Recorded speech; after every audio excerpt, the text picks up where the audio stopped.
नमस्कार मैत्रिणींनो, S S Marathi रेसिपीमध्ये आपले खूप खूप स्वागत आहे. चला तर करूया आज आळूची वडी. आळूची वडी तयार करण्यासाठी आळूची पानं छान अशी बारीक बारीक अशी शेतातून पानं आणलेली आहेत. बघा किती छान हिरवी आणि टवटवीत पाने आहेत. आता आळूची पानं चांगली धुवून घ्यायची आणि धुवून घेतल्यावरती आहे ना शिरा काढून घ्यायच्यात. शिरा काढताना चाकूनी पानांच्या जितक्या होईल तितक्या शिरा काढून घ्यायच्यात. हे बघा ह्या अशा शिरा काढून घ्यायच्यात चांगल्या बारीक मोठ्या जेवढ्या जमत्यान तेवढ्या शिरा काढून घ्या. आणि ज्या नाही निघतील ना त्या लाटण्यानी निघत्या, त्यामुळे चाकूने जेवढ्या होईल तेवढ्या काढून घ्यायच्या. आणि मग एक एक पान करून लाटण्यानी लाटून घ्यायचं. ज्या काही शिरांमध्ये चिक राहिलेला असतो ना तो लाटण्यानी लाटून घेतला की मग सगळा चिक निघतो. चिक निघाला की अजिबात वडी कशात खवखव करत नाही. हे बघा ह्या अशा लाटून घ्यायची पानं सगळी. अशी पानं लाटली ना की सगळ्या शिरा मोडतात आणि मोडल्या की मग जो काही ज्या शिरांमध्ये चिक असतो ना सगळा बाहेर येतो. एक एक पान करून सगळी पानं लाटून घ्या आणि त्यांच्या शिरा मोडून घ्यायच्या पानाच्या चांगल्या. आता लाटताना बघा ते काही शिरा मोडल्यावरती जो चिक असतो ना तो पानालाच लागून राहतो. तो पानं हो काय असं लाटून घ्यायचं. आता आपण पानं लाटताना जो काही शिरांना जो शिरांचा चिक निघालेला आहे ना तो पानाला राहू नये म्हणून पानं चांगली धुवून घ्यायची. एक एक करून पानं धुवून घ्यायची, नितळून घ्यायची पानं चांगली. पानांना आहे ना पाणी अजिबात ठेवू नका, नितळून घ्यायची. एक एक करून असं व्यवस्थित पाणी नितळून घ्या,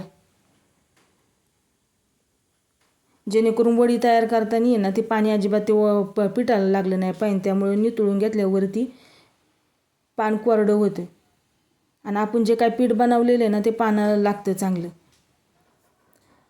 आता वडी तयार करायची. मग वडी तयार करण्यासाठी लागणारं साहित्य: लसूण, मिरची घेतली आहे, अर्धा चमचा ओवा, अर्धा चमचा जिरं घेतलेलं आहे आणि थोडंसं मीठ टाकले, वाटून घ्यायचे. आता वडी तयार करण्यासाठी डाळीचं पीठ घेतलं आहे, अर्धा चमचा छोटासा हळद, अर्धा चमचा मीठ घेतलेलं आहे आणि जी काय वाटून घेतलेली मिरची येते, चिंचेचा कोळ घेतला आहे आणि थोडंसं पाणी जसं जसं लागेल ना तसं तसं टाकून मग पीठ मिक्स करून घ्यायचं. जास्त पातळ करू नका. पीठ मिक्स करून झाल्यानंतर वरून थोडं पांढरे तीळ टाकायचे आणि लिंबू पिळा आणि मिक्स करून घ्यायचं चांगलं. मिक्स करून घेतल्यावरती आपण जी काय पानं घेतलेली आहेत ना त्याला पीठ लावा सगळीकडनं. पीठ लावताना सगळीकडनं व्यवस्थित पीठ लावून घ्यायचं आणि पीठ चांगलं दाट लावा. जितकी होतील तितकी, तुम्हाला जशी पानं घ्यायची आहेत ना तितकी पानं घेऊन 4, 5, 6, तर छोटी छोटी पानं त्याच्यामुळे माझी 6 बसलेली आहेत.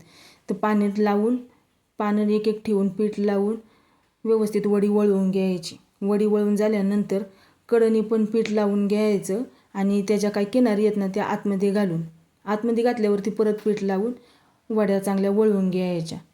हे बघा ह्या अशा आतमध्ये किनारी घालून त्याच्यावरती पण पीठ लावा.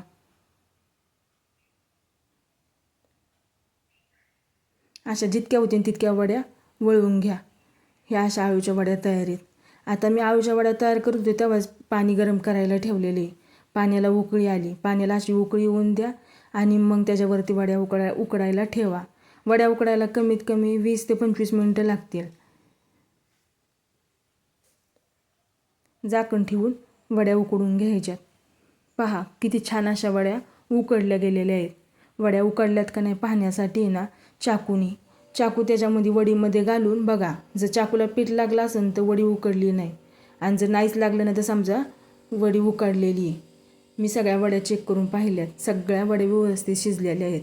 आता वड्या गार करायला ठेवा, लगेच चिरू बिरू नका. गार झाल्यावरती मग चिरा. बघा गार झाल्यात आता चिरून घेतल्या. छान बघा वड्या तयार आहेत. अजिबात किनार पानं अजिबात काय सुटली नाहीत. एकदम घट्ट अशा मस्त वड्या तयार झालेल्या आहेत. आता ह्याच वड्या काय करायच्या तेलामध्ये तळून घ्यायच्यात चांगल्या. दोन्ही साईडने व्यवस्थित तळून घ्यायच्या आणि जोपर्यंत चांगला लाल कलर येत नाही ना तोपर्यंत तळून घ्या. चांगल्या लाल झाल्या की कुरकुरीत मस्त होतात. ह्या बघा असा कलर आलाय. आता वड्या काढून घ्यायच्या. छान अशा आळूच्या वड्या तयार आहेत.